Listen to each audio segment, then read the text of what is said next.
எல்லாத்தையும் வந்து கம்பைன் பண்ணணும். அதுக்கு வந்து VBA கோடு மூலியமா கம்பைன் பண்ணணும். இங்கே டெவலப்பர் ஆப்ஷன் இல்லைன்னா நீங்கள் என்ன பண்ணணும், கோடு வந்து காப்பி பண்ணி நான் சொல்கிற இடத்துல இப்போ Alt F11 கொடுத்தீங்கன்னா உங்களுக்கு போயிட்டு வியூ இன்சர்ட் மாடியூல்ஸ்னு இந்த இந்த கோடை காப்பி பண்ணி இதில் பேஸ்ட் பண்ணிட்டு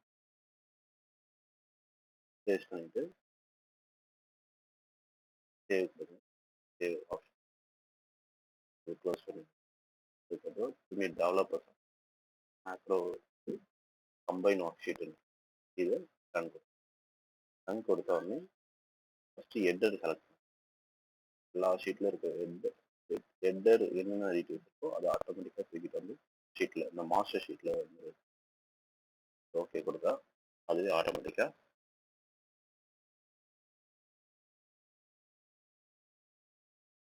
மாஸ்டர் ஷீட்டுக்கு எல்லாத்தையுமே கொண்டு வரும். இப்போ நம்மளுக்கு என்ன வேணும்னா லைனாக வந்து இதை ஃபஸ்ட்டு ஒழுங்காக மாற்றிடலாங்க. இது வேப் ஆப்ஷன் கொடுத்து எல்லாம் ஒரு இந்த லைனில் வர பார்க்குறதுக்கு நல்லா இருக்கும்.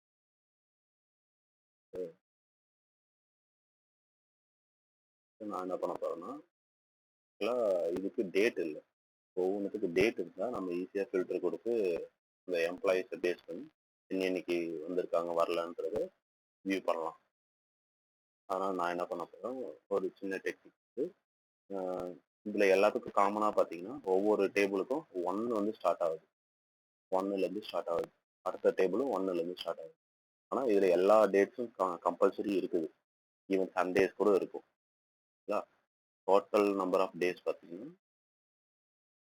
உங்களுக்கு ஆல்மோஸ்ட் 23 வரைக்கும் இருக்கு. அதனால நான் என்ன பண்றேன், இதுக்கு 23 வரைக்கும் டேட் இதில் மென்ஷன் பண்ணணும், அப்பதான் வந்து முழுசா ஒரு டேபிள் உருவாகும். அதனால நான் என்ன பண்றேன், ஃபர்ஸ்ட் வந்து இந்த நம்பர்ஸ் அப்படியே வச்சிருக்கேன், இங்க டேட் அண்ட் மென்ஷன் டேட்டு. அதுக்கப்புறம் எனக்கு ஸ்டார்டிங் நம்பர்னு சொல்லிட்டு எனக்கு ஸ்டார்ட் நம்பர்னு சொல்லிட்டு எனக்கு சும்மா ஒன்று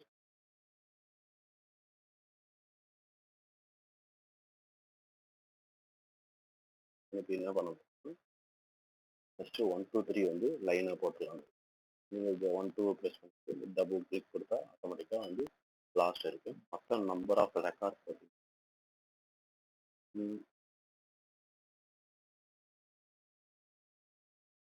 வந்து டோட்டலாக 459 இருக்கு. இது வந்து நான் எதுக்குன்னா ஒரு ஷார்ட் அவுட் பண்ணுறதுக்காக, ஒரு ரீசனுக்காக நான் இதை போட்டுறேன். அடுத்தது இந்த நம்பரில் இங்கே ஃபில்டர் கொடுத்துடலாம். நம்ம எல்லாமே ரெடி ஆயிடுச்சு, ஃபில்டர் கொடுத்து நம்ம ஷார்ட் அவுட் பண்ணிட்டு இப்போ டேட்டை கொண்டு வரோம். நான் என்ன பண்ணுறேன், செலக்ட் ஆல் வந்து எல்லா ஷீட் ஃபுல்லாக எல்லாத்தையும் பண்ணிட்டு கண்ட்ரோல் ஷிஃப்ட் எல் கொடுத்தா ஃபில்டர் வந்துச்சு. இப்போ நான் என்ன பண்ணுறேன்,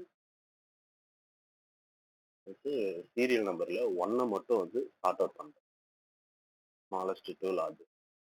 இந்த 1 வந்து ஷார்ட் அவுட் பண்ணிட்டு நான் வந்து ஒரு டேட் வந்து போட போகிறேன். இதில் பார்த்தீங்கன்னா மொத்தம் 23 வரைக்கும் டேட்ஸ் பார்த்தோமா, அப்போ 1 வந்து 23 இருக்கும். கரெக்டாக கவுண்ட் பார்த்தீங்கன்னு வச்சுக்கோங்க, 23 இருக்கு. இப்போ நான் வந்து டேட் வந்து ஷிஃப்ட் இப்போ நான் என்ன பண்ணுறேன், 1 7 20, அதே மாதிரி 2 7 54 டேட்டை இன்செர்ட் பண்ணுவேன். இது ரெண்டுத்தையும் வச்சுட்டு திரும்பி அப்படியே ட்ராக் பண்ணோம். உங்களுக்கு எது வரைக்கும் 1 முடியுதோ அது வரைக்கும் ட்ராக் பண்ணி எடுத்துட்டா டேட் வந்துடும். நான் என்ன பண்ணுறேன், திரும்பியும் வந்து ஃபில்டரில் போயிட்டு இந்த ஷார்ட் நம்பர்னு இருக்குல்ல, திரும்பியும் வந்து 1 to ஸ்மாலஸ்ட் டு லார்ஜஸ்ட்னு கொடுத்தேன். இப்போ வந்து இந்த 1ன்னு இருக்கிற இடத்துல எல்லா இடத்துலையும் பார்த்தீங்கன்னா அடுத்த டேட்டு கரெக்டாக வந்துடும். இப்போ எனக்கு என்னென்னா இங்கே இருக்கிற கீழே இருக்கிறவங்களுக்கும் அந்த டேட்டை ஃபில் பண்ணணும். ஆனால் நான் என்ன பண்ணுறேன், இந்த காலமை ஃபுல்லாக செலக்ட் பண்ணிட்டு F5 கொடுத்துட்டு ஸ்பெஷலில் போயிட்டு blank செலக்ட் எல்லாம் வந்து ஒரு ஃபார்முலாவை காப்பி பண்ணணும். சும்மா அப்படி ஈக்குவல்ட்டுன்னு கொடுத்துட்டு மேலே இருக்கிறத கீழே காப்பி பண்ணி போடுற மாதிரி ஒரு ஃபார்முலா கிரியேட் பண்ணிட்டு இங்கே போயிட்டு அதுக்கப்புறம் எஃப் ஃபைல் கொடுத்துட்டு ஸ்பெஷல் செலக்ட் பண்ணிட்டு இங்கே blank செலக்ட் பண்ணிட்டு உங்களுக்கு இங்கே நடுவில் பிளாங்க்ஸ்லாம் மட்டும் செலக்ட் ஆகிடும். எல்லா ஷீட்லையும் இந்த ஷீட் இந்த காலம் என்ன பண்ணுறேன் இதை நான் அப்படியே பேஸ்ட் பண்ணேன். ஆட்டோமேட்டிக்காக மேலே இருக்கிற டேட்டை அப்படியே கீழே பேஸ்ட் ஆகிடும். அதே மாதிரி இங்கே இருக்கிற மேலே இருக்கிற டேட்டை இங்கே கீழே பேஸ்ட். இது டேட் ஃபார்மேட்டில் இல்லை, டேட் ஃபார்மேட்டில் நோட் பண்ணிட்டு சரி இப்போ மட்டும் எடுத்து பார்க்கணும்னா ஜாக்சன் இதை மட்டும் இங்கே ஃபில்டர் கொடுத்து ஜாக்சன் வந்து எல்லா டேட்டையும் சொல்கிறோம்.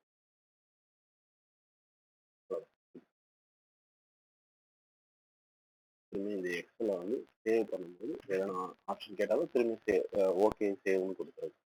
ஏன்னா பிபிஏ கோடு இருக்கிறதுனால அது கேட்கும்.